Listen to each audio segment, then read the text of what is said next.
Random thoughts and epiphanies after the breakup of a May-December relationship where it left me angry, bitter, hurt, and damaged. This is a collection of journal, blog posts, and writings that were for venting, healing, and comfort. Things I've felt, experienced, and learned along the way. May-December End, The Ballad of Joey Flowers. Available now. Disclaimer. We are unqualified and unapologetic. We are not professionals. We are not doctors. We are not therapists or mental health experts. Just a real couple living real life. So take what works, leave what doesn't. Let's do this. Sessions and lessons unscripted. Say it twice so you don't forget it. Hey! Session lessons unscripted. Hit record, let the mess get edited in my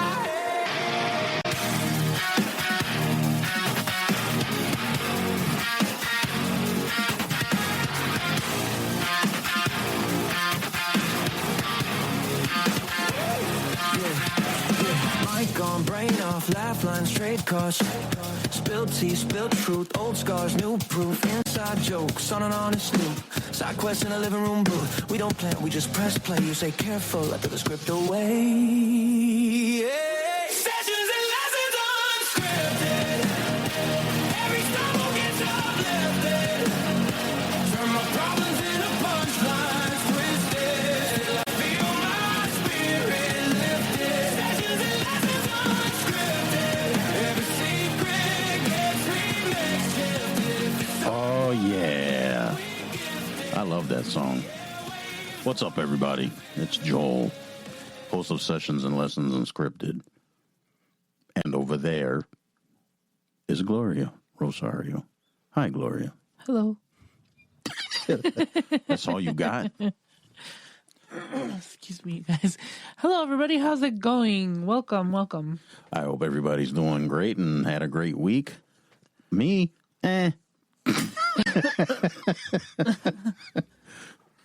We're chugging along, but we're still live and breathing, so everything is A-okay for now. You know, it's, for people who listen to the show kind of know, I guess, our personalities and stuff by now. I guess I'm the more uptight one, and you are the more whatever, caution to the wind. Slacker, caution to the wind, all that good stuff. So, I had kind of a little bit of a roller coaster ride this week. It was, started off kind of rocky, and it got, what a lot of the stuff that the self-work, self-help, self-improvement stuff I'm doing. Yeah. Which I think I'm getting better at, I guess. I'm able to kind of handle it better and kind of talk myself down. And it's working, right? What I'm doing, I think, is working. So, actually, I know it's working. And even Gloria says she notices it. Or is that... What? Nothing. I'm just giving you a hard time. No, I've seen changes, positive changes. I'm digging it. I'm down for it. Yes. Well, that's what I'm here for. I don't know what I'm talking about. Anyways, no, you don't. So, this week was kind of. I mean, I'm going to say it's a good week. I'm going to put that in the win column, right? Okay, because even though some things right now are kind of not ideal and are stressful, because let's face it, we got to deal with real things in real life, right? I think it's kind of the way you handle it, right? Because most people just forget it. Then everything gets thrown into chaos. And I've been like that in the past, and I'm not trying to be. I'm too old for chaos. I'm tired. I like a little chaos. No, see, this is one place we differ. Because Gloria will want some chaos, but no, I don't want any. I thrive under treasure. Treasures? Wow. Okay. I thrive under pressure. I really do. You know, it's funny you mentioned that because I notice, and it's going to sound weird, like say with my writing, I almost feel more in tune and more locked in when I'm under some kind of distress. No, that makes sense because a billion years ago, you know, when I was in high school, I would leave my papers that were due like in 2 days, and I would wait until like it's like 2 days, and then I would just focus and focus and focus, and 99% of the time they were 8 papers. So, Man, I'm telling you, I was notorious back in school for waiting for the last minute to do anything, like write papers, book reports. One time, the one that really sticks out is I had to do a project about a city, and we were supposed to do like a presentation in front of the class. yeah. Poster board, everything, right? So I got New York City, so which I thought was kind of cool, right? Because I have family in New York and all that stuff, and being of Puerto Rican descent and New Yorkers and all, you know. Anyways, I thought it was Nueva cool. York. Nueva York. Anyway, so I waited till the night of. I will remember I was sick as a dog. I mean, I was like, my room was spinning. Like Yeah. I was. So I had my parents, I think, go get the poster board and whatever else I needed. Yeah. And that night I put it together, and I got an A+ on it. Like I was up front. Gave them all the statistics of New York and the history of New York, and all in one night. And I don't know, it's weird because I seem to work good like that. Right. No, and even like I can remember this one time I had like been slacking that whole week, and one of my other classmates is like, "Oh, did you finish writing your poetry?" Because I guess we were doing writing and expression in English class. Yeah, for you guys that don't know, Gloria is a little bit of an author too. Oh, a little bit of a writer. I wouldn't say I'm an author, but I do like to write. And I remember that I was like, "What are you talking about? That's not due for like another 2 weeks." And then she pulls out her little agenda book, and it's like right there circled in like a red pen. I was like, "Oh man!" I was like, Oops. and this was probably like about 25 minutes before class. Whoa. So I was like, "Oh man," you know. So I just went into the computer lab. Do those exist in schools now still? I would imagine so. Right, computer Yeah. labs, yeah. So I would I just sat there and I just pulled something out of my ass, and Yeah. I wrote 2 of them, and they were the highest graded papers or poetry. Now, for you people listening out there, this is not an endorsement to screw around until the last minute for No. anything. I will not recommend that. I don't. Well, I do. Which, it's ironic because, like, I say that I work well under pressure and under some sort of duress or something, but as a as a whole, I don't do good with pressure. Well, I mean, Especially like everyday life stuff.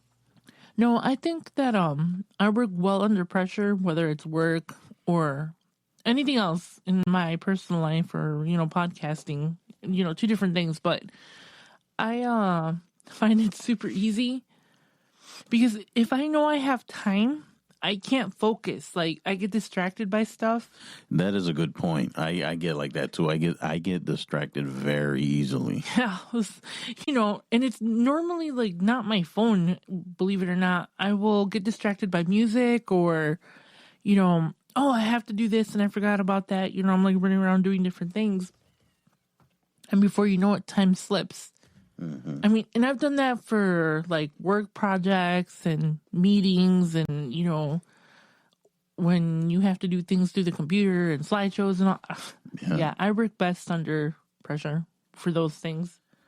But I wouldn't recommend it though. If you're not used to it, don't leave things to the last minute. Absolutely not. Not everybody can handle that type of pressure. That's what I said. It's kind of ironic that I do that because it's like with the everyday stuff, well, forget it. Especially with someone that kind of suffers with depression and anxiety and stuff like that. Mm-hmm. Yeah, it's not a good idea. Right? Sure. So, how was your week overall? Pretty good. Finally getting sleep.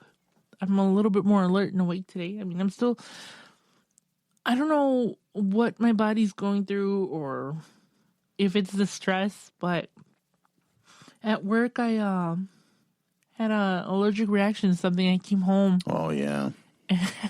I swear, you and those allergies. Gloria sends me a picture via text. And, her face is all got, like, it looks like I have acne, but it's not acne, though. They're like, what are those hives? Like hives, I guess. Yeah.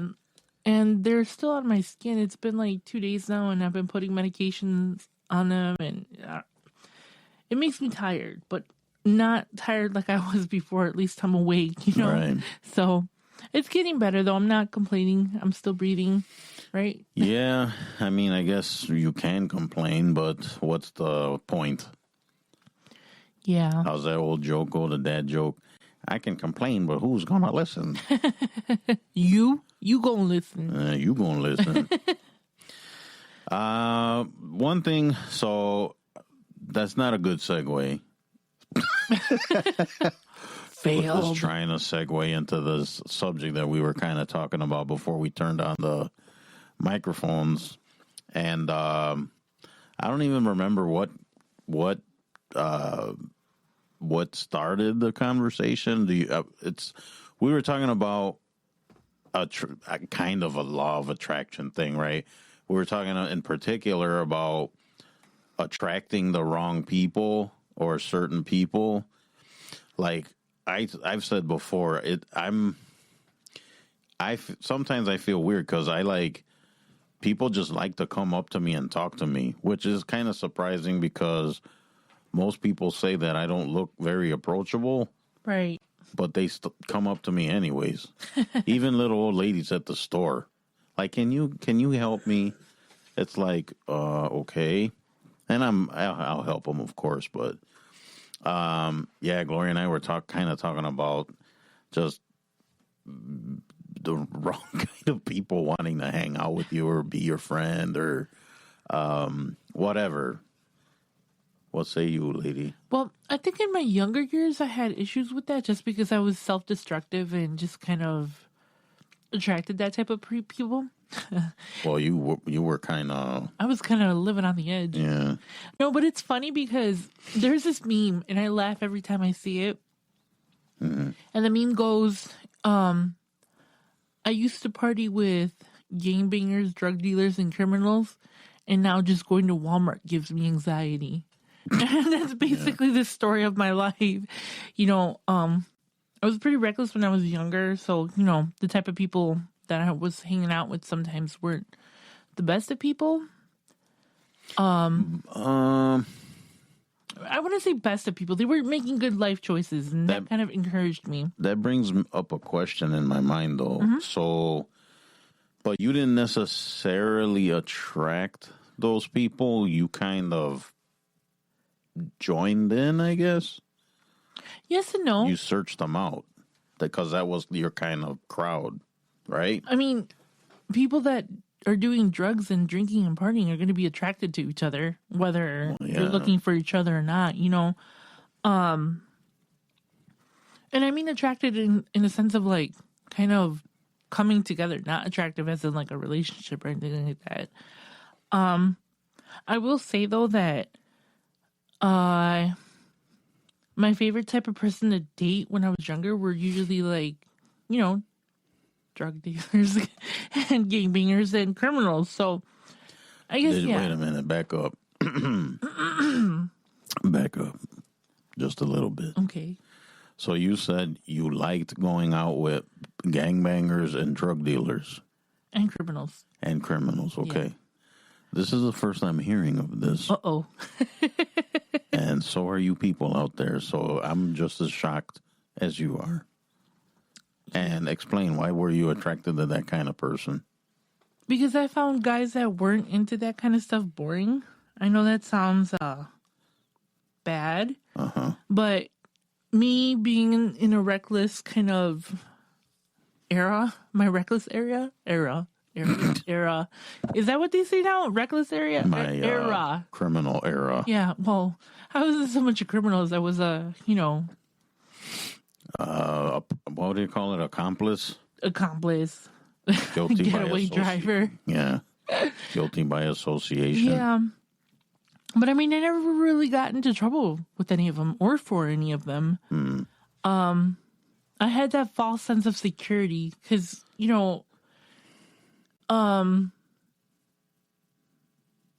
when you're, I guess for lack of better description, when you're dating someone who's like in a gang, there's like this protection that comes with it, I guess. So yeah, you're right. Because I know when I was growing up, I knew women, whatever. Yeah. That had boyfriends that were gangbangers or drug dealers or whatever. And there's like a protection. Yeah, and they're like, no one touches them. Nobody like even says anything bad about them. Right. And I guess because they were doing drugs and drinking, I was doing the same thing.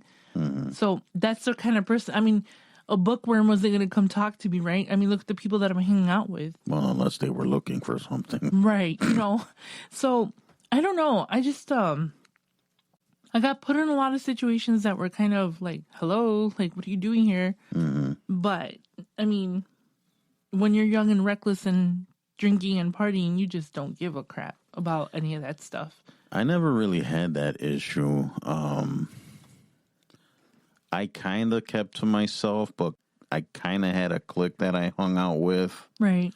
But our whole, I mentioned this before, the lot of us was, we had formed a rap group in high school. Yeah. And it was a bunch of us that was our goal. That was our thing, to produce, DJ, perform, just hip hop.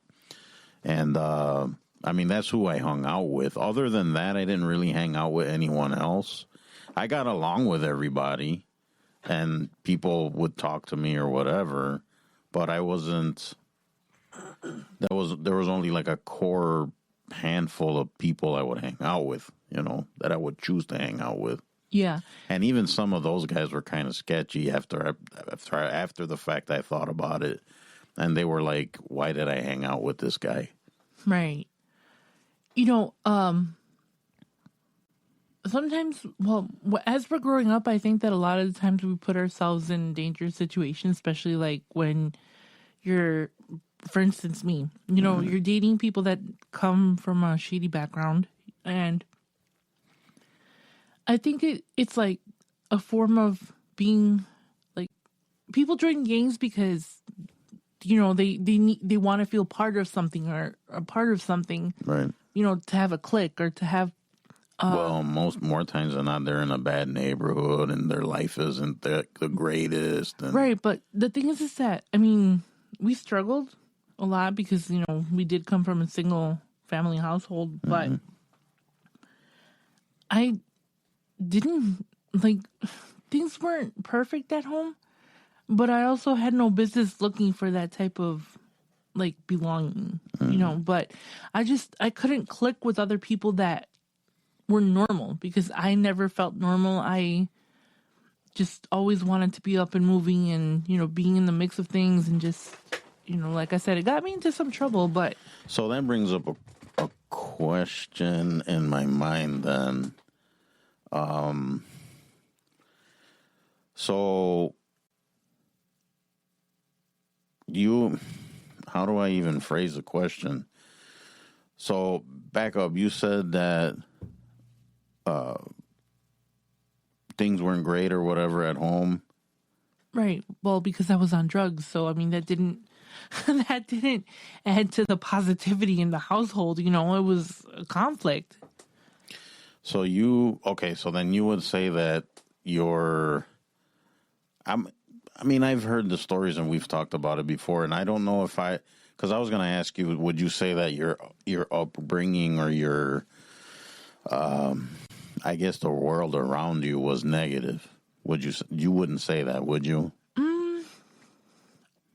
I mean, my mom. Because I only ask that is because that's what you ended up attracting, Right. and kind of seeking out as well, Right. because that's what It's a two-way thing. that's what it fit into the mold, Right. right? So that's what I was going to ask, if that's, instead of like breaking out of that mold, you just kind of found something that fit in that.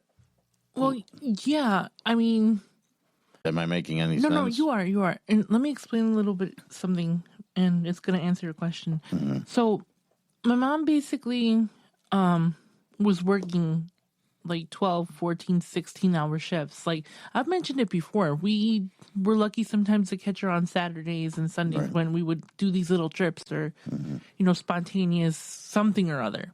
Right. And like I had mentioned before, my dad would come around, shower us with money, gifts, and just promises, and then he would disappear. And then just leave, yeah. Right. And it was on and off, constantly, in and out, in and out, in and out. So I was put in a situation that a lot of Latino kids are put, and even now, and other kids too now, Yeah. or maybe back then more so, not now, but where, because I was the oldest, I was put in a situation that I had to be the mother, I had to be the father, and I had to be the sister. Well, yeah, you were the one running the household and raising your brothers, basically. Right. Yeah. And again, it's because my mom was busy working, and my mom worked a lot, so in that, I think that because I had gone through like all this sexual abuse and just, I've mentioned it before, I started using as a way to kind of numb myself and to be able to function. Right. Because I function perfect in destruction. And I've said that before, I'm a high functioning person when it comes to that kind of stuff. Right. So to answer your question, it wasn't that I had bad stuff at home, because my mom was a typical Latina mom. Her word was the end of the word. Of course. She was the very disciplinarian. Ruled with an iron fist. Yes, until I started to rebel, and then she couldn't deal with it. She had to work. Yeah. So I don't think it was so much a bad home life that kind of drove me to that. I think I was more trying to get away from feeling any sort of like emotions. I just wanted to get lost in whatever. Right. And that's what I looked to. So in that sense, yeah, you do attract the people that have gone through broken homes, parents with drug issues, or, all that kind of stuff, because I couldn't connect with other kids or other teenagers my age because they were still... You grew up faster than right. They did. were still teeny boppers. And I never had the teeny bopper era. I went from being, 7 to 30. So on that in that vein, let me ask you. So as you got older, would you say that you continue? Because I'm sure, and I'm not speaking for you, but I'm sure as you got older, a lot of that stuff started falling by the wayside, right? So you, you weren't, into that ratchet behavior or lifestyle or whatever. So you started to, I guess, quote unquote, mature, right? Even though you were already more mature than others. But would you say that as you got older and became an adult or whatever, that you still unconsciously or unwillingly attracted that still kind of thing? For sure. Just look at my dating history. No, really. I think a lot of the guys that I had dated before, and here's the thing, I didn't date a lot. I never really dated anybody because you figure when I turned... Well, I know one of the ones you were telling me before we met, it was like for 15 like years 13, or something. Yeah. Between 13 and 15 years, I don't remember. Yeah. But I started dating them when I had just turned 20. And, on and off, on and off, on and off. And that was probably not the best relationship to be in, because I decided to kind of stop drinking, and he continued to. Oh, yeah. And after being around for somebody for that long, you kind of get accustomed to getting treated a certain way. Yeah. And you get accustomed, because it becomes customary. You know, you're conditioned to kind of just accept the bare minimum. And you stopped drinking because you were just starting to move forward, right? Or was there like a particular reason why you stopped, or?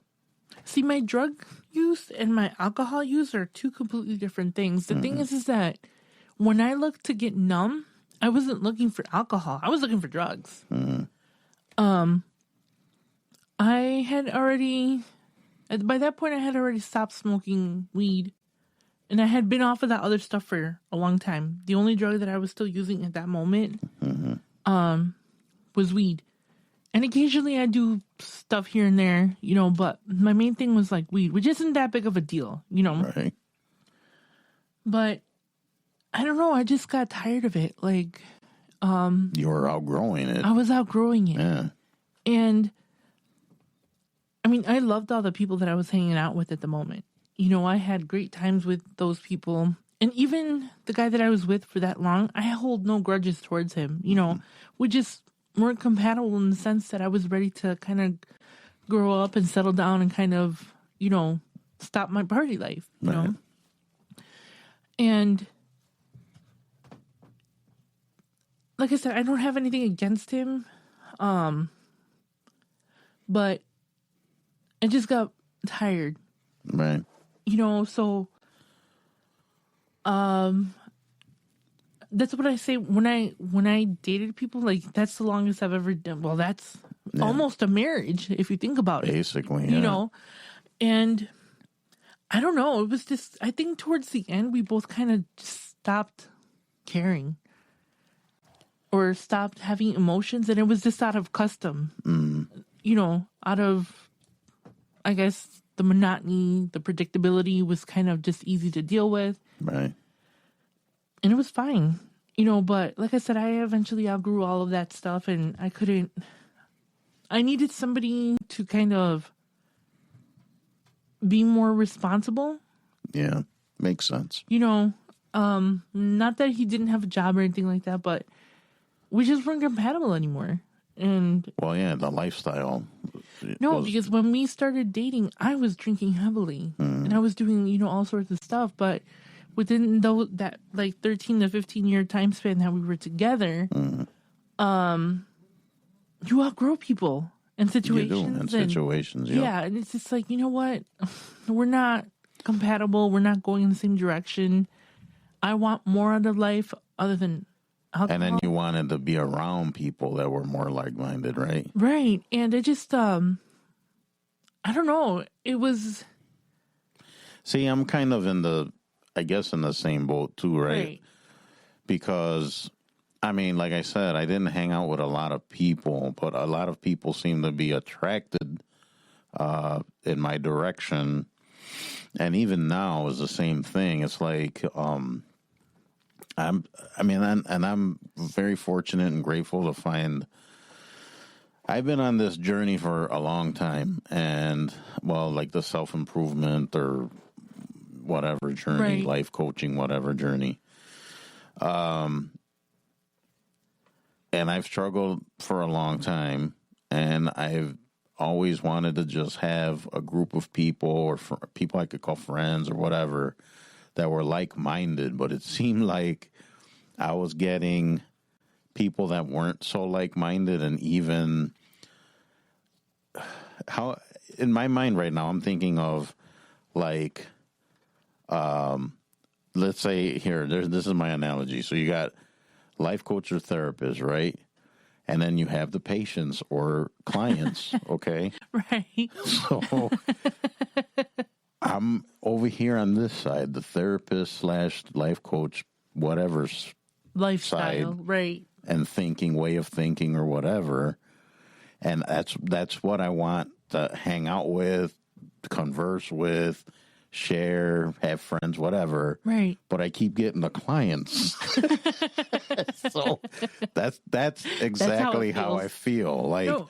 I keep getting the clients. Right. But see, that's the thing.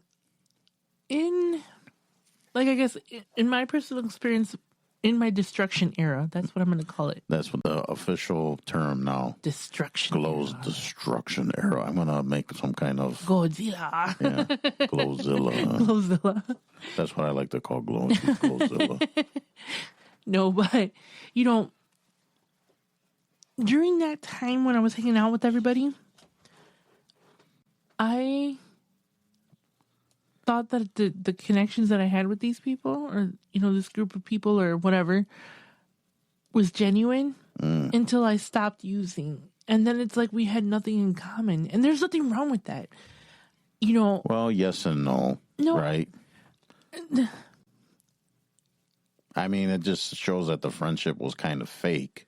Not necessarily or no. fake. It was convenient at the time. I guess, yeah.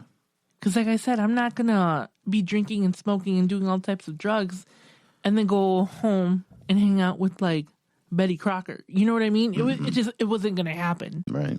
And even, it's funny. I one time had a conversation with one of my older cousins, and at the time we were still in high school. He was a senior, I think, when I was a freshman. And I guess my mom's, congregation, I don't usually like to talk about religion, but this has a lot to do with it. My mom and a lot of the people in her family are Jehovah's Witness. Right? So my upbringing was a lot different until I hit that age where I, like, started to rebel.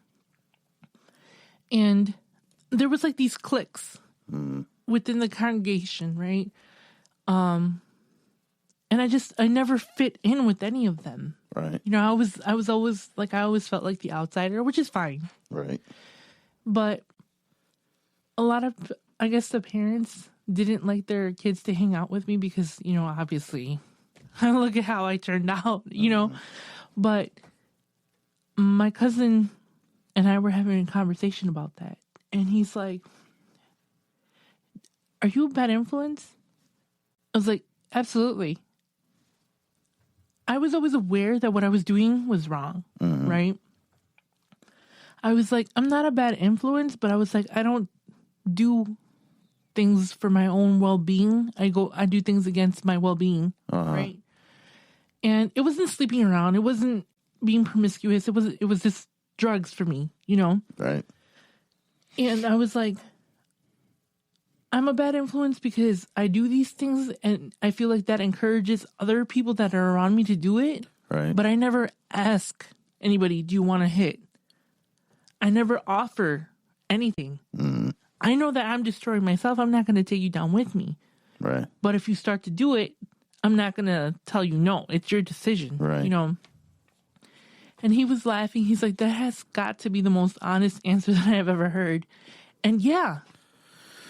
Well, I guess that's honorable. I guess. Yes. But, I have good memories with these people. I have no grudges towards absolutely anybody. Yeah, I mean, I guess you don't have to dismiss that stuff, No, right? Because it also made you kind of who you are now. Exactly. That's what I was just gonna say. I guess for me, hanging out, and this is gonna sound like a positive thing, but hanging out with all those negative, and those negative vibes and the drugs and the alcoholism, the criminals, drug addicts, all that stuff. It made me a lot more compassionate because I've seen both sides of why people do the things that they do. Right. And sometimes when you fall into addiction... And I think that becomes attractive to some people, and that's why you attract them. Right? Right. And, you get to understand, like, both sides of the fence. You understand why people do it. Why some people don't choose to stop and choose to keep going down that road. Right. And why gangbangers become gangbangers and why, drug addicts become because I've been behind the scenes and I've seen everything. Mm-hmm. It doesn't make them bad people. And I know that sounds so horrible to say criminals aren't bad people or drug addicts or drug dealers, but we all come from somewhere and we all have basically. Yeah, you're not born a drug dealer. You're not born It's just the circumstances of life for some people. Right. Some people are fortunate, like me, to get out of it. And other people, which I have lost a lot of friends. Yeah. And not lost as in lost contact. I mean, they've passed on. Gone, yeah. Right? And at a young age, when you start losing your friend group, it kind of hit me. And I think that was part of, one of the reasons why I stopped. Because I was like, man, my circle's getting a lot smaller. Mm. And it would be going to funerals and, puts things in perspective. It does put things into perspective. Yeah. And honestly, I'm still friends with some of these people on Facebook. Mm-hmm. And I am so proud of a lot of them. A lot of them made it out, became professionals, became, honorable people, became parents, good parents, not like their parents. Right. And, I cheer. I've told you all the time, like, oh, look, so-and-so just had a kid. I used to hang out with them, blah, blah, blah. Right. And they're doing so good. Or I just bumped into somebody from my old neighborhood and they're doing awesome. And I'm cheering for everybody. Like, I want everybody to succeed. Right. Because a lot of the people that I hung out with didn't get to this stage. Mm. Whether it be they're in prison or whatever, right. That's the way life is. And I'm always cheering for people, whether we're talking or not. I get excited for them when I see positive things. Right. All right, ladies. So I have a few questions I want to go through, and it's about kind of pertaining to attracting people and what we're talking about. Yeah. You were looking at me all weird. No. She looks at me weird most of the time. I was trying not to burp into Look the what mic. she has to deal with. Yeah, look at that. You were trying to what? Burp? Not to burp. Oh, and Yeah. people's ear? Yeah, that wouldn't be nice. All right, guys. So we'll go through these questions. Are you down or? For sheezy. All right. So what patterns do you notice in the people you're attracted to, and what does that say about what you believe you deserve? Well, it depends. Because once I'm done with someone and I'm genuinely angry and upset, I will cut that person off without thinking about it twice. Mm-hmm. But on my show, we just recently talked about reconnecting with people that you've had arguments with. Right. And as I've gotten older, it's put a lot of that stuff into perspective. Right. There is probably two people in this world that I know have treated me like crap and have lied to me and have, I guess, hurt me in one way or another. Mm-hmm. If they call, I'll answer, or just to catch up. And it's fine. I just kind of whatever. Right.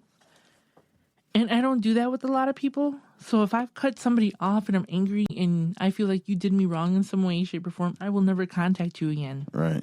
If I run across you when we're at Walmart or whatever, I might say hi. But that's because I'm an adult. Mm-hmm. But wait, what was the question? I just lost my train of thought.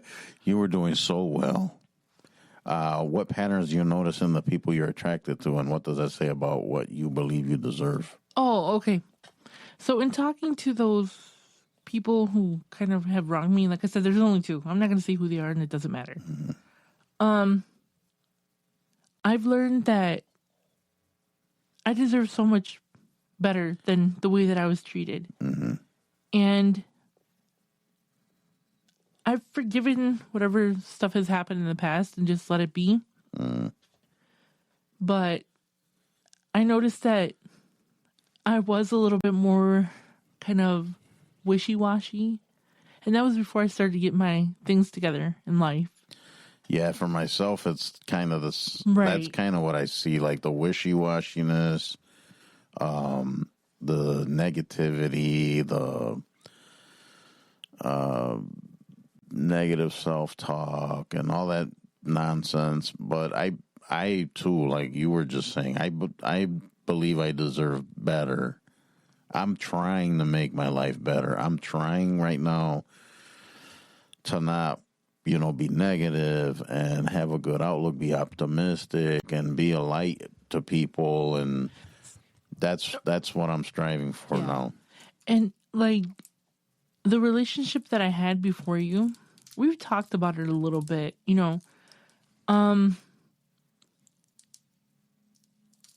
that was a tumultuous on and off, yes, no, I like you, I hate you, I love you, I don't like you, we can't be together, it's me, not you, it's you, not me. And, I genuinely cared about that person, and obviously they didn't care about me in the same way, and that's fine, that's how life is. But I think at the point where I had been like, you know what, dude, I'm done. Like, I don't even want to date anymore. I just want to hang out with people. Right. And that's when you walked in. Yeah, and you just wanted to hang out with me, and look at us now. I know, right? But that was my thing. I think that around that time was when I had my head injury. I've talked about it in the past. Yeah, it was soon after where you were. I was just coming out of it. Yeah, you were like a year after or something. Yeah, like it was that, like 9 months to a year to the day. Yeah. And I remember I told you flat out in the beginning, like, I'm just looking to be friends. I'm not looking for booty calls. I'm not looking to... I didn't want that either. No, I wasn't looking for, a sugar daddy, a booty call. Well, you weren't going to get a sugar daddy here. I'm telling you that obviously. Right now. Yeah. We're like a splendid daddy. Yeah. What's the opposite of a sugar daddy? A splendid daddy. Yeah. You ain't getting no sugar over here. Well, I got plenty of sugar, let me tell you. Yeah. Anyways, ew. Yeah, let's move on. Yeah. Okay, so are you attracted to the person or the feeling that they give you, like attention, chaos, validation, or excitement? Well, to you, I'm attracted to your calmness, but... I mean, I'm thinking overall, right? Like the people that you're like people you want to be around, right? Yeah, now I just look for people that are genuine. And let me tell you, it's so hard to connect with people and have real friendships. Yeah, especially now, it seems like it's harder, right? To have genuine friendship. It's so much harder, Yeah. Like in my situation, I don't work with a lot of people. I don't talk to a lot of people. You're solo, basically. Basically, I'm an independent contractor. So I don't have coworkers to argue with or become friends with or start office drama. Oh, lucky you. No, but some of us are not that fortunate. No, I just find it hard to make connections with people. Do you think it's because your job is just because you're not interacting or socializing? No, because I enjoy my job and I do socialize at work. I get along great with the families, with your clients and their families, families, families, and in that aspect, yeah, I'm very social because I have to be.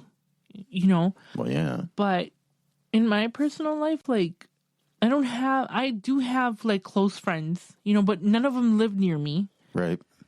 One of them lives out.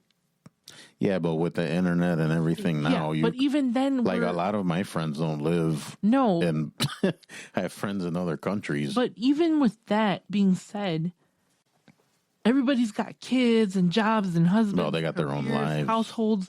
So it's very hard to get together with the little friends that I do have. Right. And you've seen my social circle. It's mostly the females in my and the females in my family. So, there's my cousin, my sister, my sister-in-law, which I consider a sister. Yeah. Her sisters, and that's it. Right. Basically, and that's fine. That's life, but. All right. When someone shows early red flags, do you lean in harder instead of pulling back, and why? I've learned to pull back. Me too. And I've learned to trust. Well, I'm sorry. I didn't mean to cut you off. Man, I think it almost depends because, and I've mentioned this before, how I felt like I had some sort of calling where I would help people or like be a preacher or a teacher or something of that kind of thing. Right. And sometimes I don't want to, I get kind of conflicted because I feel like I don't want to deal with it. Right. And part of me is like, let me listen to them. You know what I mean? Yes and no. I am super selective on who I spend my energy on now. Even if it's someone that's like kind of looking for help or no? Even with that. Okay. Explain that to me. Okay. Because I have been in the situation where I've been taken advantage of. Me too. I'm a super kind person. Like, yeah, I can come across as being bitchy and irritable and no. No, not me. Not Gloria. Not me. No, I'm just kidding. She's lovely. Really. I'm a good person 99% of the time, but there's that 1% that is just like, I wish a MF would. I wish a mofo would. Let me get this bat real quick. About to catch these hands. About to break some windows and whatnot. You know, with that, I don't have the energy. I don't have the time. Yeah, for sure. I'm very selective. The older I get, it's like, no. And I've learned to just trust my instincts and my intuition when I meet people. Right. I will give you one chance and one chance only. Right? Mm-hmm. If in the first 15 minutes I'm not vibing or clicking with you, or I see that we don't have the same type of personality, I'll be very cordial, but I'm not looking to be friends. Right. You're more of an acquaintance. You're in the acquaintance column. Yeah. Yeah. Like I said, very few people that I consider friends. Right. And it sucks because it can be lonely when you're like this and you have this type of mentality and this type of personality. Right. But it saves me a lot of grief, I think. Right. You know, and I'm not a teenager anymore. Like, I don't have energy. Yeah, I don't have time for that stuff. You show me you're an asshole, okay, I'm going to take your word for it. Right. Yeah, no kidding. Yeah, and that I think has been my biggest takeaway. You know, when people tell you that they're assholes and you see that they're not nice, it's not always a good thing to Why subject yourself to that? Right, because it's pain in the long run. And I say that from experience. Yeah. Yeah. Are you confusing familiarity with compatibility? Basically choosing what feels normal over what's actually healthy? Oh, no. I think I choose a lot more of the healthy in people. Yeah, me too. Just because you have something in common with somebody doesn't mean you're besties. No, and it's funny because I've experienced this, right? Yeah. Like, because I'm an overweight guy, right? I don't know, maybe this is a horrible analogy, but I'm overweight. So this person here is overweight, right? Mm-hmm. Oh, so we must be besties now, right? Because we're both suffering from of the large variety. Yeah, we're both the same, right? So, but I think you guys kind of know where I'm coming from, right? But I've experienced that a lot too, where it almost seems like, oh, you like this, I'm like this, so we're friends, we click. Like, that's not how it works. And for me, I think I watch people, and I know that sounds kind of creepy. I'm not like lurking through your windows. I'm a people watcher too. I'm a people watcher, yeah. And I watch how you treat waitresses and waiters. Yeah. I see how you treat bartenders. I notice everything. I see how you treat cashiers, how you get along with your parents, all that stuff. And I take all that stuff into account because if you're willing to mistreat your mom or your dad without reason, because there are some parents out there that do deserve a stern shaking to, you know? Yeah. But if I see any of those behaviors, or if I see that you're chummy with someone and then the next day you're turning around talking crap about that person,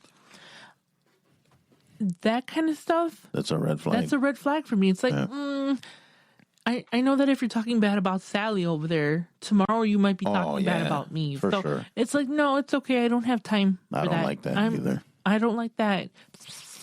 high school mentality It's of like like you, this I friends. experienced that a lot, even in the current situations, because it's like they'll talk all kind of crap about somebody, and then it's like, oh, they're always joking around and acting like they're buddies or something. Right. It's like, and I think that's one of my issues, right? One of the conflicts I've had, because me personally, if we don't vibe or I don't like you or whatever, I'm not.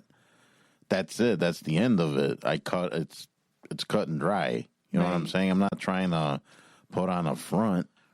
So No. it's I don't know. And see, and there's a difference between putting up a front and being an adult. And it's like you said, genuine. People are Genuine. not genuine. No. And I've been accused in the past of being fake to people because I'm nice to them. I know I don't like them. People know I don't like them, but I'm still nice. You're Now, being respectful.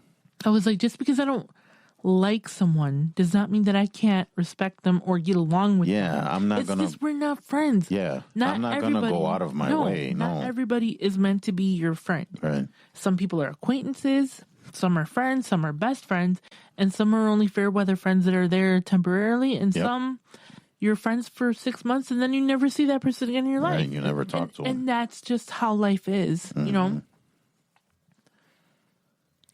If a genuinely stable, emotionally available person showed up today, would you be interested or bored? Interested. Okay. Of course, I want to find like minded people. Yeah, I would say I would be more interested. I don't know if this kind of answers this question, but I would say it depends on the person, right? Right. Because I guess it says genuinely stable and emotionally available person. So, there are some people I interact with that it's just word vomit and just like, why are you talking to me? It's No. like, that's the only way I can say it. But then I'm currently dealing with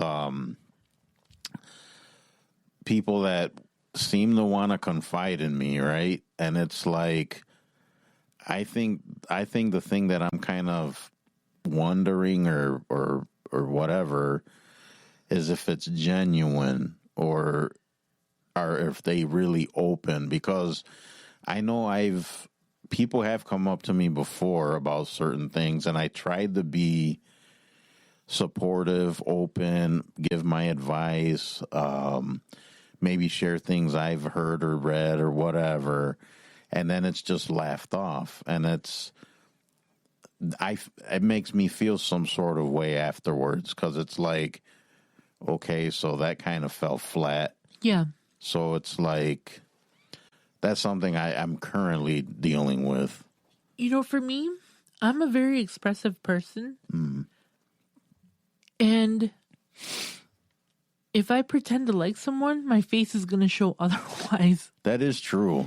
I have caca face. Like, if I feel uncomfortable, or if I like feel like somebody's talking to me a certain way, or you can always tell how annoyed I am, or if I want to have a friendship with this person. Some people do not get the hint, though. No. I do. I do that. Sometimes it's like, if I don't really interact or like, and I try hard not, I shouldn't say try hard, but I try not to be rude. Okay. I try to show respect. But people kind of don't get the subtle hints, right? They just don't get it. Yeah. And that drives me nuts. No, like I said, I will always be respectful as long as it's mutual. We can I'll even have conversations with people I don't like. I don't care. I'm going to respect you. Same. I'm going to respect you. But the moment that I feel that you're talking down to me or anything else, it's over with. I think that's what I got to work on, because Yeah. sometimes I don't cut it loose right away. I just kind of shut down a little bit and just let it happen. Let it linger. Anyways, on that note, I think we're going to wrap this one up, Alrighty. because we've been yapping for a minute, and I'm sure half the people out there are half asleep now. Or not. Or not. All right, guys. Don't forget the website, sessionsandlessonsunscripted.com. And our email, if you want to send us a note about anything, you want to suggest anything, talk about something we were talking about, share a story, funny meme, dad joke, whatever, complain about Gloria. I'll tell you what to do with that complaint. sessionsandlessonsmail@gmail.com. And visit us on the socials, TikTok, Facebook. TikTok's the most popular one. You can join us on there. Search my name out, Joel Rosario. You'll find me. If you look for Glo, her handle is Glowster. You can find her and interact with us and all of that fun stuff. And is there anything you would like to say, madam? Absolutely. When you're done listening to this episode, please walk on or mosey on over, better put, to Glowing Off Script. And my dear, what would that be? What is Glowing Off Script? It's a podcast about me and life and friends. Oh. We chat. I've actually had a few good people come onto the podcast. No, they're all good. They're great. Yes. I've had my sister come on. Mm-hmm. That was last week's episode? I believe that was last week's, yes. And then this week was you. Yes, I was the fill-in. Yes. and we had other great guests like artists, Athena.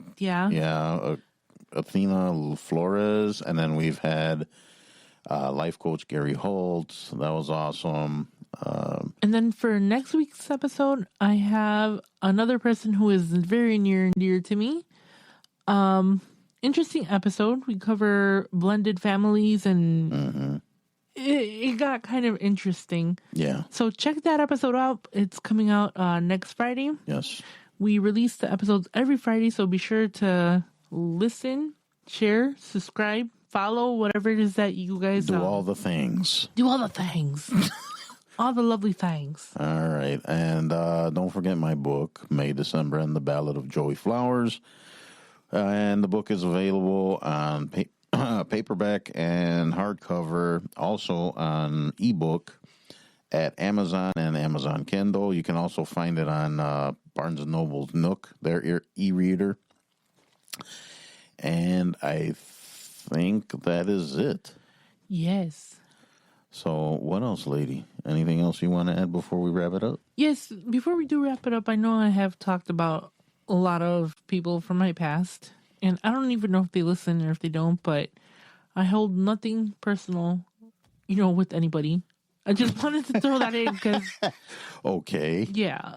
Just throwing it in there. All right, so everybody listening, if you know Gloria, she's not trying to throw shade. No, I'm not. Okay, don't just so you know. Please, just calm down. It's all good. We're all family here. We're all good to go. All right, guys. See you on the next episode. Bye.